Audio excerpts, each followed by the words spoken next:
saya terima telepon dari seorang ibu. Bu, yang punya handphone ini mengalami kecelakaan.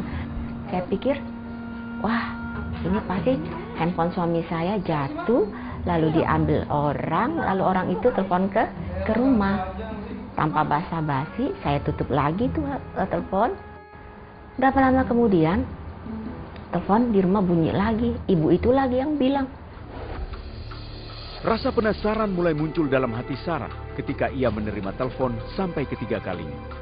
Saya langsung tanya, Bu, maaf, ini yang punya handphone ini gimana kondisinya? Oh, kondisinya nggak sadar, dia ada di rumah saya. Saya cemas, takut, perasaan saya juga udah kacau.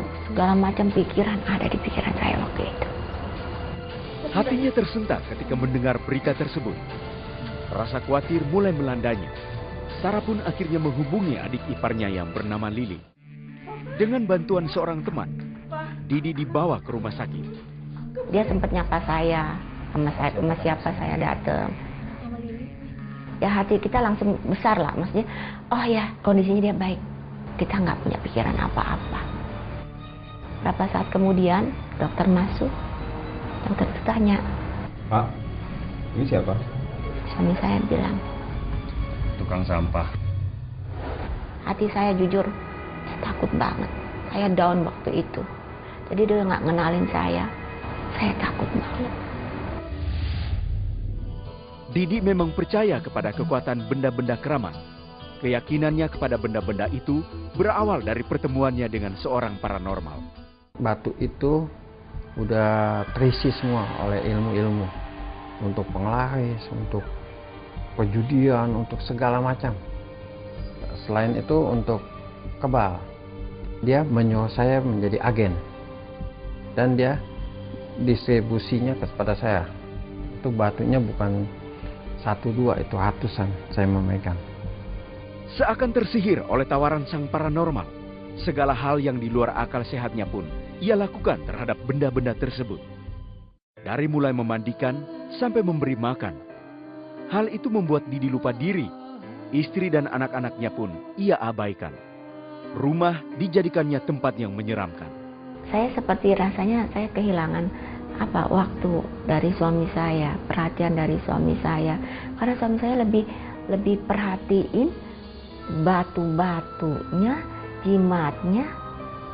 Saya sempat mikir, ini suami saya, istrinya itu saya atau batunya?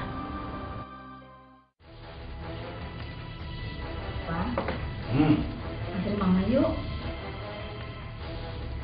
Mama pergi sendiri ya. Saya seperti ngeliat dia seperti apa ya? Seperti bukan dia lagi, seperti bukan suami saya. Dia arahin ke benda. Jujur sakit hati, karena saya tuh dibesarkan di lingkungan papa mama saya yang nggak pernah mukul anak. Marahnya seperti apa, nggak bisa dikendali.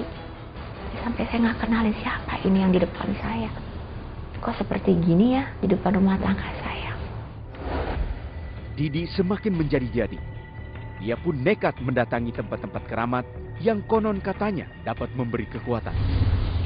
Rasa percaya diri pada kekuatan jimat dan hasil berendam di tempat mistik tersebut membuat jiwa Didi semakin keras. Didi pun akan segera menguji kekuatan barunya. Dalam perjalanan, ada yang melihat saya atau ada yang menjahilkan saya. Dalam hati saya, langsung saya bilang, entah kamu jatuh. Pas motor sama-sama berjalan, dia langsung jatuh kecelakaan.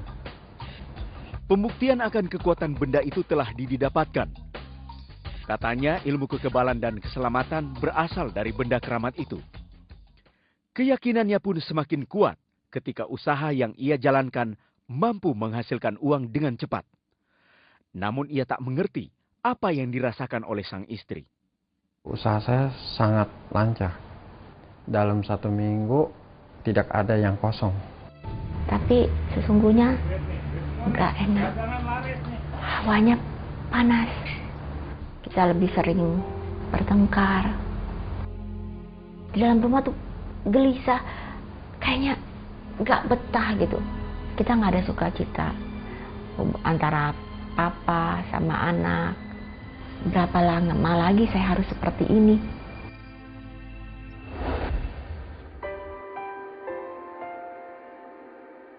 Kok ini batu nggak bisa nolong saya? Katanya kan kebal untuk keselamatan kan. Nah itu saya kecewa tuh. Saya kecewa besar tuh. Saya langsung berpikir, saya nggak ada gunanya memakai jimat-jimat ini. Nggak bisa menolong saya gitu. Kepala Pak Didi. Kepalanya mengalami benturan, jadi ada pembengkakan. Kita down banget semua waktu itu. Benar-benar down. Hati saya nggak tahu seperti apa perasaan saya waktu itu. Bagai disambar petir di siang bolong, Sarah tak kuasa menahan rasa sedih begitu mengetahui keadaan suaminya. Air mata mulai mengalir. Sarah tak tahu harus melakukan apa. Tiba-tiba, ia teringat dengan perkataan adiknya. Untuk apa sih begitu? Udahlah, itu semua nggak berkenan di hati Tuhan tuh nggak berkenan. Tuhan nggak suka cara-cara begitu. Jalan Tuhan cuma satu, ikutin apa yang Tuhan mau. Itu aja, Tuhan nggak minta macam-macam. Saya mikir dalam hati saya, apa betul ya? Karena hati kecil saya tuh seperti apa ya, memendam satu keinginan. Di situ saya mulai berserah sama Tuhan. Saya mulai buka hati saya. Saya berteriak sama Tuhan. Saya bilang, Tuhan tolong suami saya, Tuhan. Pertama kali saya doa, saya berasa apa? Ada damai sejahtera. Langsung seperti apa ya? Saya seperti mendapat satu kekuatan. Doa terus dipanjatkan oleh Sarah dan Lili. Seketika itu juga, Didi mulai berperilaku aneh. Suami saya tuh gelisah banget. Dia mau cabut selang infusan. Dia berontak, gelisah. Semakin doa kita naikkan, semakin kita ulang-ulang doa. Semakin dia gelisah, semakin gelisah. Terus ada sesuatu yang dalam diri dia, dalam tubuh dia yang memaksa dia harus berontak. Tenaganya luar biasa, suster, sampai harus 2 orang. Dalam hati saya, dalam pikiran saya, ini pasti bukan suami saya yang kendalin itu dari jimat-jimat, dari batu itu. Perlakuan aneh itu terus dilakukan oleh Didi. Sampai suatu hari, Lili datang dan memperdengarkan sebuah lagu di telinga Didi. Dia saban hari datang selalu menyetelkan satu lagu Aku Percaya pada Tuhan Yesus. Dan adik saya berkata, kita tidak boleh percaya kepada yang lain. Percayalah kepada Tuhan Yesus. Saya berpikir, betul juga gitu. Kenapa kita mesti percaya kepada berhala? Berhala itu kan buatan manusia. Kenapa kita percaya buatan manusia? Kenapa nggak langsung ke penciptanya? Saya memikir, buat apa saya piara ini? Dikasih makan, dikasih minum, tapi tidak menghasilkan apa-apa. Didi mulai sadar akan semua perbuatannya yang kelam. Di saat ia tengah berjuang menghadapi rasa sakit, tiba-tiba seorang yang tak dikenal datang menghampiri dia dan istrinya. Ibu tuh tanya, Ibu percaya Tuhan Yesus? Saya bilang iya. Ibu mau terima Tuhan Yesus saat ini? Saya bilang iya. Yuk kita doa, Bu. Saya bilang iya, kita doa, Bu. Saya bilang kita tolak meja operasi. Kita minta otak yang baru. Perasaan saya cuma satu, kayak perasaan saya enak gitu. Kayak ada yang memegang saya atau menjamah saya gitu. Nggak tahu siapa itu orangnya. Dia mulai agak tenang. Terus kondisinya juga makin baik. Kita percaya doa kita itu nggak sia-sia, Tuhan dengar. Harapan untuk sembuh mulai dirasakan bersama keluarganya. Hari yang dinanti pun tiba. Rasa cemas melanda Sarah dan keluarganya. Dokter pun datang untuk membawa hasil scan. Pembengkakannya nggak tambah besar, jadi nggak perlu operasi. Saat ini juga boleh tinggalin ruang ICU. Saya cuma bisa ucapkan terima kasih Tuhan. Tuhan kok baik banget ya Tuhan. Saya di situ saya nangis, perasaan saya campur aduk di situ. Saya senang, sukacita sekali. Dalam hati saya berterima kasih kepada Tuhan. Dari situ saya semakin percaya doa yang diucap dengan iman Tuhan dengar. Vonis dokter yang semula mengatakan bahwa Didi harus dioperasi, kini tak berlaku lagi. Bahkan hanya dalam waktu 5 hari, Didi pun diizinkan pulang. Sakit yang dideritanya perlahan mulai pulih.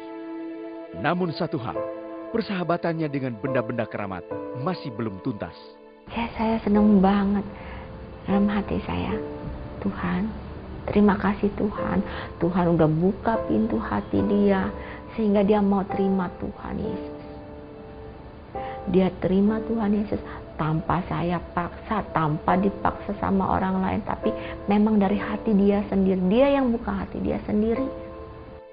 Dia buang semua batu-batu, jimat-jimat. Saya lihat ada perubahan dalam diri dia. Perasaan saya udah lepas dari iblis lah.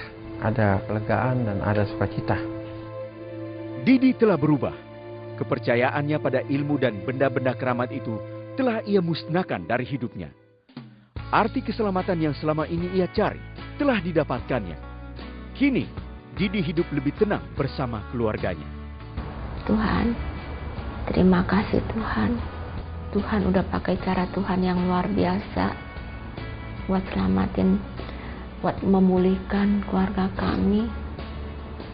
Sekarang saya tahu Tuhan Yesus itu sumber keselamatan buat saya dan keluarga saya. Terima kasih kepada Tuhan, saya udah dipulihkan. Saya berjanji, saya tidak akan mengulangi kehidupan yang dulu. Saya akan mengikuti Tuhan Yesus. Hanya Tuhan Yesus yang bisa menyelamatkan saya dan keluarga saya.